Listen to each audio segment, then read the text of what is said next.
siang Bu Tanti. Maaf mengganggu waktunya. Kami bertiga, saya Bu Mai dan Bu Despi, ingin bertanya-tanya nih Bu terkait kepemimpinan Ibu selama menjadi kepala sekolah. Mungkin selama namanya kepemimpinan itu pasti ada kasus pasti ya Bu. Dan kami ingin menanyakan bagaimana itu praktik pengambilan keputusan yang selama ini Ibu jalankan, terutama jika ditemui kasus-kasus yang dimana nilai-nilai kebajikan saling bersinggungan atau untuk kasus-kasus dilema etika yang sama-sama benar.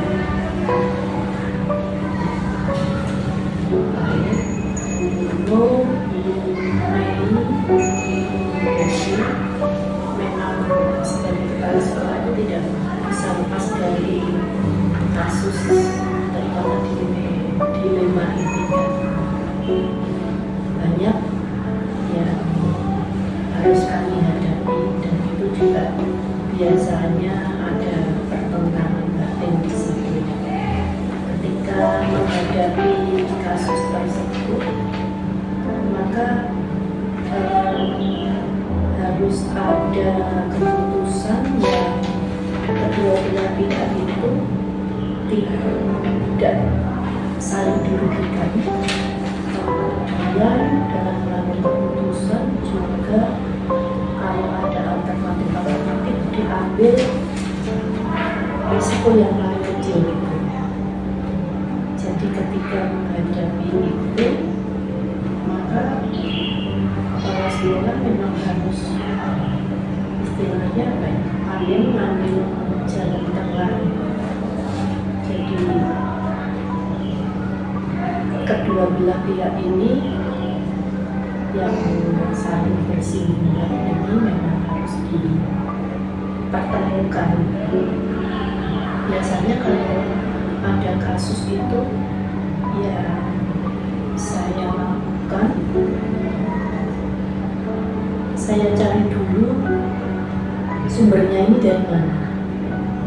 Kemudian sumber itu kalau itu dari beberapa pihak, istilahnya saya cari kebenarannya dengan mencari data-data, kemudian dengan mengamati dengan apa ya istilahnya observasi itu, mungkin juga dengan secara tidak langsung ngobrol itu sebenarnya wawancara dengan sumber-sumber yang terkait itu. Setelah itu baru nanti kalau bisa itu kedua belah pihak yang bersinggungan itu kita pertemukan. Nanti saya berdiskusi kemudian mencari solusi atau jalan yang terbaik.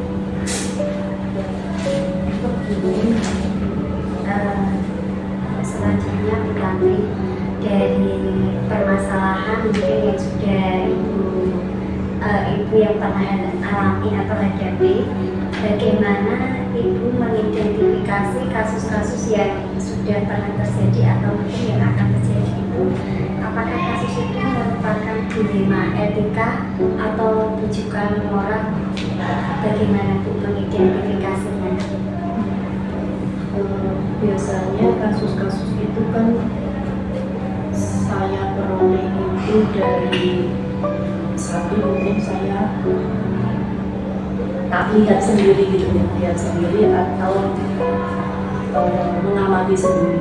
Bisa juga saya dapat itu dari aduan, semacam aduan mungkin dari orang tua atau dari masyarakat. Bisa juga dari laporan bapak ibu atau bahkan juga siswa. Kemudian ini termasuk dilema etika atau tidak. Biasanya saya juga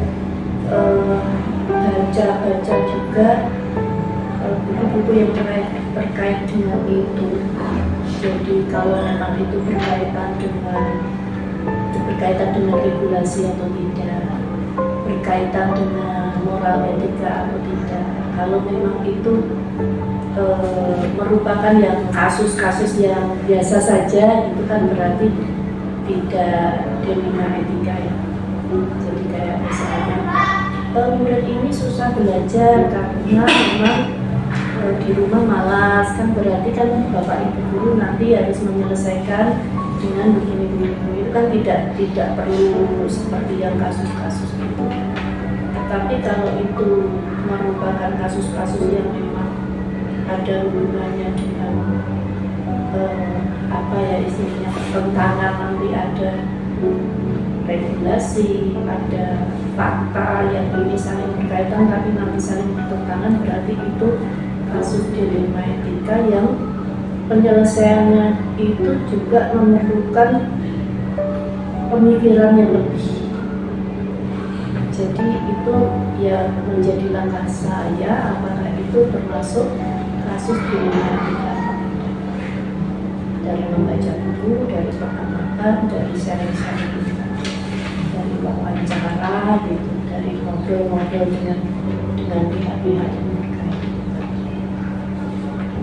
Begitu Bu Meni. Selama ini Ibu mengambil keputusan di sekolah terutama untuk kasus-kasus di mana ada kepentingan yang mungkin sama-sama benar atau sama-sama mengandung nilai kebajikan, bagaimana?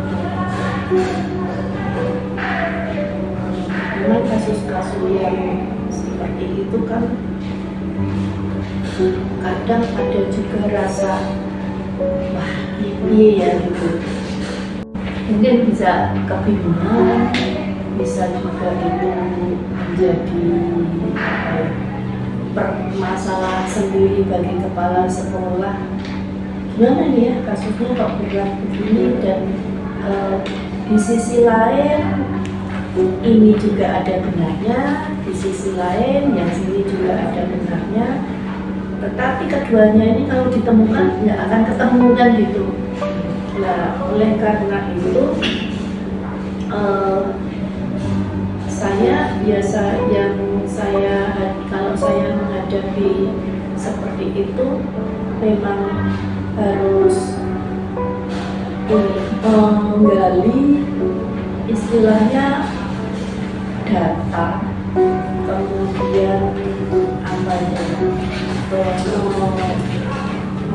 mengumpulkan dari data-data itu, kemudian menarik benang merahnya dengan teori atau regulasi yang ada, kemudian bersama dengan kedua belah pihak ini kita bertemu sama-sama mencari solusi bersama. Kalau dari pihak sini bagaimana ya? Ini mungkin ada usulan, oh sebaiknya begini. Dari yang pihak ini sebaiknya begini. Kemudian dari kepala sekolah, biasanya saya juga menyediakan alternatif A begini, tapi nanti resikonya mungkin begini akibatnya atau apa yang akan terjadi. Kalau B nanti begini, nanti yang akan terjadi seperti ini. Kalau C begini yang akan terjadi seperti ini. Silahkan di forum ini untuk kita sama-sama saling memberi solusi yang terbaik. Nah dari berbagai pihak itu nanti pasti akan apa ya, seperti menyimpulkan, oh iya Bu kalau begitu bagaimana kalau ini seperti ini. Kemudian misalnya ini di pihak ini sudah memberikan alternatif A, di pihak ini B, kan nggak nyambung itu. Kalau di pihak ini A, di pihak ini A, oke lah, berarti ini sudah ketemu. Kalau ini di pihak ini A, di pihak ini B, masih belum ketemu, kita masih diskusi lagi, resiko yang terbesar seperti apa, resiko yang terkecil seperti apa, sampai akhirnya nanti akan mendapatkan alternatif yang terbaik. Kalau itu misalnya sesuatu yang tidak bisa diambil keputusan harus secara musyawarah, nggak bisa, akhirnya kita harus mengambil keputusan voting, ya itu langkah yang terakhir. Itu yang biasa kami lakukan, saya lakukan, dan selama ini langkah-langkah tersebut memberikan ternyata memberikan jalan yang terbaik untuk mengatasi masalah-masalah yang besar yang ada di sini. Kemudian itu hal-hal apa yang selama ini dilakukan yang dianggap paling efektif untuk pengambilan keputusan dari masalah-masalah yang dihadapi di dilema etika ini? Ya. Hal yang paling efektif itu ketika ada kasus yang seperti ini, kemudian ada kedua belah pihak yang bertentangan, yang paling efektif itu adalah mempertemukan mereka. Jadi kita berkoordinasi dengan kedua belah pihak, kemudian mempertemukannya dan berdiskusi untuk mencari jalan yang terbaik. Itu yang efektif kita lakukan. Berarti yang paling efektif itu menjadi komunikasi yang baik. Iya. Selanjutnya itu dari permasalahan yang tadi ya Dewi sudah mengatakan itu kan pasti ada sebuah tantangan, dan itu menurut itu tantangan terberat atau terbesar yang pernah Ibu lakukan dalam pengambilan keputusan yang menyangkut pada kasus dilema etika, itu tantangan terbesar apa? Tantangan terbesarnya itu satu itu rasa kasihan, itu ya. Jadi kok bisa ya kalau ini nanti harus begini gitu. Yang kedua itu kalau ini berhubungan sementara, sebagai seorang pegawai di pemerintahan dinas pendidikan kan harus loyal, harus setia gitu ya kepada pimpinan. Jadi tantangan terbesarnya itu ya itu ada rasa kasihan dan ada rasa harus setia loyal kepada yang pimpinan itu. Jadi itu yang menjadikan kadang kita harus berpikir dua kali itu di situ. Ya, dari sekian dan contoh kasus yang selama ini Ibu hadapi, mungkin apakah Ibu punya sebuah tata cara atau jadwal tertentu dalam sebuah penyelesaian kasus dilema etika? Apakah Ibu langsung menyelesaikan pada saat itu juga di tempat, atau mungkin Ibu punya jadwal atau prosedur untuk menangani itu? Itu tergantung dari kasusnya dan kasusnya ya. Jadi kalau kasusnya itu memang mengharuskan penyelesaiannya itu dan segera dan cepat, itu maka tidak usah pakai dijadwalkan gitu. Jadi harus mengambil langkah-langkah. Kalau koordinasi ya koordinasi dengan cepat, kemudian langsung bagaimana kita bisa bertemu, berdiskusi, mencari jalan terbaik, langsung seperti itu. Tetapi kalau itu karena kita bisa bertemu, berdiskusi, mencari jalan terbaik, langsung seperti itu. Tetapi kalau itu kasusnya ini tidak bisa diselesaikan secara cepat, memang itu butuh prosedur, butuh jangka waktu yang panjang, ya harus kita coba akan saya harus koordinasi dengan pihak-pihak terkait. Kemudian kiranya pihak-pihak terkait ini perlu dipertemukan tidak? Kalau dipertemukan nanti waktunya yang tepat itu kapan? Tentunya setelah data-data, kemudian hasil mungkin pengamatan saya, hasil analisis saya sudah terkumpul. Kita menemukan, setelah itu cari solusi bersama, duduk bersama. Jadi tergantung dengan kasusnya. Kemudian dari permasalahannya itu, adakah faktor yang selama ini mendukung mendukung kita untuk menyelesaikan masalah yang ada. Ya. Jadi biasanya di kasus-kasus seperti ini kan ada pihak yang pro maupun kontra. Kemudian selain pihak pro maupun kontra, pihak yang baik yang pro maupun kontra ini kan masing-masing punya pendapat bahwa ini loh saya yang benar loh, ini loh saya yang benar. Tetapi keduanya itu bisa istilahnya dicarikan fakta bahwa ini benar kalau ini sudah sesuai dengan regulasi ini. Jadi ya membantu untuk mempermudah itu satu sebenarnya regulasi. Jadi pertama itu regulasi, kalau kita sudah duduk aturannya seperti ini loh, jadi harus seperti ini akan mempermudah. Yang kedua adalah pihak-pihak terkait yang istilahnya mendukung programnya sekolah, mendukung kemajuan sekolah seperti itu. Biasanya pihak-pihak terkait ini bisa dinas, bisa juga komite sekolah, bisa juga ya guru karyawan yang selama ini tahu persis permasalahan di sekolah, tahu persis dengan regulasi itu, sehingga para sekolah dalam mengambil keputusan itu satu tidak merasa sendiri, tetapi ada pihak-pihak yang bisa membantu dan mendukung.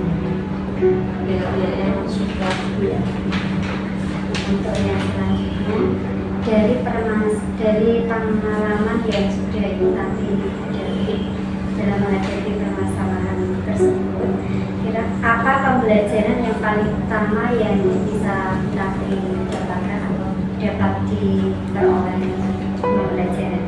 Ya, satu bahwa kepala sekolah itu harus mampu mengambil keputusan dengan cepat dan tepat. Kemudian bisa memilah-milah apakah ini termasuk kasus individu atau ini kelompok, kemudian apakah ini ada kepentingan dalam tanda kutip yang bertentangan atau tidak dengan kepentingan sekolah. Kemudian bisa memilah mana hal yang benar, mana yang tidak benar itu, sehingga para sekolah bisa mengambil keputusan yang tepat yang tidak merugikan kedua belah pihak, tetapi bisa mengambil keputusan yang tidak mengakibatkan risiko yang banyak, tetapi bisa meminimalkan risiko tersebut. Dari pembelajaran tersebut itu akan mempengaruhi pengalaman Ibu dalam mengambil keputusan di masa yang akan datang. Iya. Jadi dengan adanya misalnya ini ya saya sudah menyelesaikan ini kasus A seperti ini, ternyata ini kok berhasil gitu. Nanti suatu saat saya menemui kasus yang sama atau yang mirip dengan ini, bisa saya selesaikan dengan cara atau teknik tersebut gitu. Tetapi kalau kasus tersebut diselesaikan dengan ini ternyata tidak berhasil, kan untuk menyelesaikan itu ya bisa dengan teknik atau cara yang lain, dan itu menjadikan pembelajaran, pengalaman bagi saya supaya langkah ke depannya lebih baik. Ya, benar. Kayaknya tadi sudah banyak cerita pengalaman Ibu selama menjadi kepala sekolah, sudah cukup menjadi wawasan tambahan buat kami tentang bagaimana mengambil keputusan yang terkait dengan dilema etika. Terima kasih Bu Tati waktunya. Mohon maaf kami sudah mengganggu. Terima kasih banyak Ibunya ini Mungkin nanti kami kalau ada ketemukan seperti ini mungkin bisa belajar banyak dari kami. Sama-sama Bu Hayati, Bu Desmi, semoga ya semoga kita semuanya bisa belajar bersama bagaimana cara mengambil keputusan yang terbaik, terutama dengan kasus-kasus yang terkait dengan dilema etika. Begitu. Terima kasih.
menjalankan pengambilan keputusan di sekolahan, terutama untuk kasus-kasus di mana ada dua kepentingan yang sama-sama penting.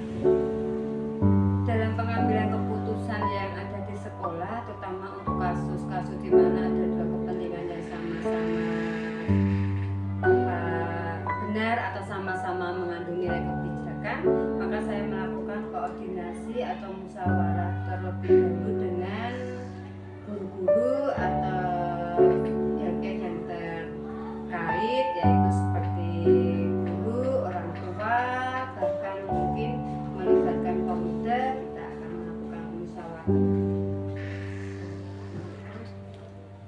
Dari permasalahan tersebut kan pasti ada sebuah langkah-langkah atau prosedur yang dilakukan oleh ibu kepala sekolah di sekolah ini. Selama ini bagaimana langkah-langkah tersebut? Untuk langkah-langkah di dalam menyelesaikan sebuah kasus, kita pertama biasanya mengidentifikasi persoalan yang ada terlebih dahulu, kemudian kita berusaha mencari kebenaran-kebenaran dari berbagai pihak informasi terkait dengan kasus yang ada, kemudian mencoba mencari solusi alternatif pemecahannya.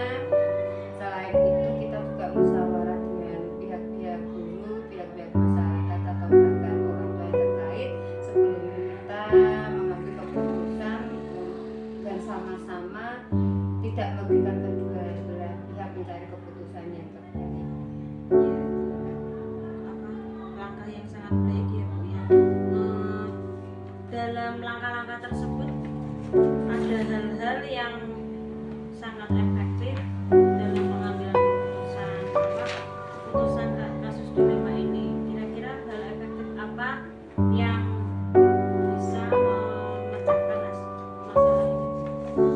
Selama ini yang kami anggap efektif itu ya langkah-langkahnya sama seperti halnya yang tadi, tepatnya mengidentifikasi persoalan yang ada, mencari bukti-bukti, mencari solusi jalan alternatif, mempertimbangkan dari berbagai apa yang telah kita dapatkan informasinya, yang pastinya juga menguji kebenaran, benarkah keputusan yang kita ambil ini benar atau tidak langkah-langkah kita ya, untuk belajar melakukan evaluasi dan benar-benar mengambil keputusan yang sama-sama terbaiknya, tidak merugikan kedua belah pihak dan pihak-pihak manapun yang terkait. Ya, kemudian dari hal-hal tersebut adalah tantangan yang dihadapi saat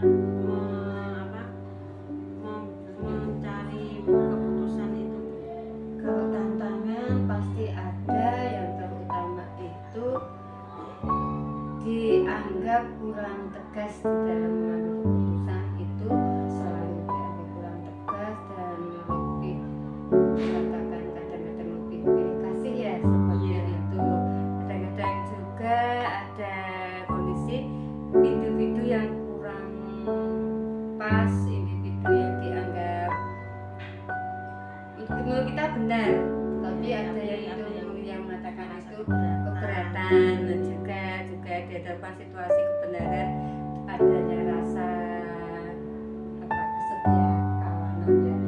Juga katanya dekat pasti mengikuti bila pada itu pada kita sebetulnya itu lepas dari hal itu semuanya. Pasti kita kan ada beban moral, iya kadang-kadang. Selanjutnya, jika ada masalah tersebut itu kira-kira